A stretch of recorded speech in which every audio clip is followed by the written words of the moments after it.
Doctor B R Ambedkar ఆశయాలు నశించాలి. చాతుర్వర్ణ వ్యవస్థ కాపాడదాం.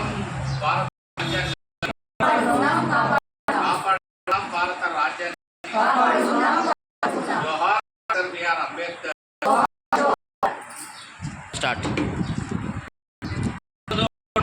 అంబేద్కర్ గారి 133వ జయంతి సిపిఎం పార్టీ జిల్లా శ్రామిక భవన్ జరుపుకుంటున్నాం. డాక్టర్ బిఆర్ అంబేద్కర్ 14 ఏప్రిల్ 1891 నుంచి విద్యా అభ్యాసాన్ని చేసి ప్రపంచంలో ప్రపంచంలో చదువుకొని వేదాలు పరిస్థితి ఉంది. పక్క కార్స్, ఇంకో పక్క అంబేద్కర్ చాతుర్వర్ణ వ్యవస్థ అదేవిధంగా కార్మికులకు హక్కులు, స్త్రీలకు సమానమైనటువంటి హక్కులు చెప్పి స్ట్రగుల్ అయినటువంటి వ్యక్తి డాక్టర్ అంబేద్కర్. కార్మికులు ప్రపంచంలో సామాజిక ఉండొద్దు, దోపిడీ సమాజం అని చెప్పి క్యాపిటల్ వీళ్ళిద్దరికి కనుక పాటిస్తే అయినప్పుడు కనీసం శవం మీద గుడ్డ కప్పడానికి కూడా డబ్బుటువంటి విధంగా కార్స్ బిడ్డపోతే తీసుకోవడానికి కూడా మేధావులు ప్రపంచానికే వెలిగినటువంటి పరిస్థితి ఉంది. 1941 ఏప్రిల్ 14న పుట్టినటువంటి డాక్టర్ బిఆర్ అంబేద్కర్ 1956 డిసెంబర్ 6న పరిస్థితి ఉంది. డాక్టర్ బిఆర్ అంబేద్కర్ గారు ఈ దేశానికి రాజ్యాంగాన్ని తీసుకొచ్చిండు. ఈ రాజ్యాంగం మార్చి దీని స్థానంలో మనధర్మ శాస్త్రం తీసుకురావాలని చెప్పి ఈరోజు చాతుర్వర్ణ వ్యవస్థను తీసుకురావాలని, రిచర్మెంటల్ వ్యవస్థ ఉండాలని, కాకులు అన్యాయం సర్కారు మూల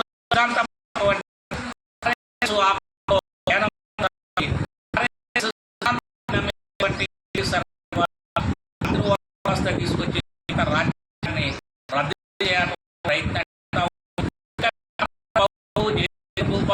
జిల్లా ఉన్నాం. వచ్చే తారీఖు ఎన్నికల నోటిఫికేషన్ మే 3వ నాడు ఎన్నికల్లో ఓట్లు నిజంగా వ్యక్తులు ఉంటే ఓడింటే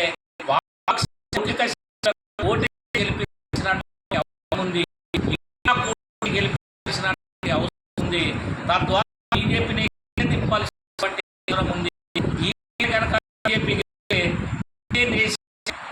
భాష అనేటువంటి సిద్ధాంతాన్ని తీసుకొస్తూ అందరికీ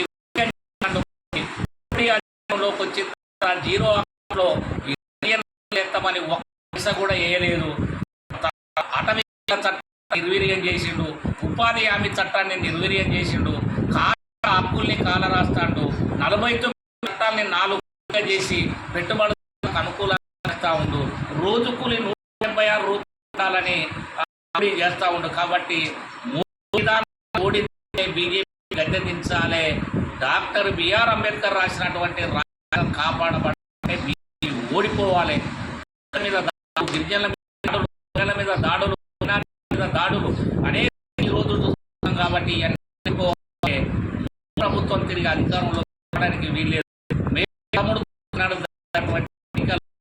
బీజేపీ ఓడించాలని ప్రజానికానికి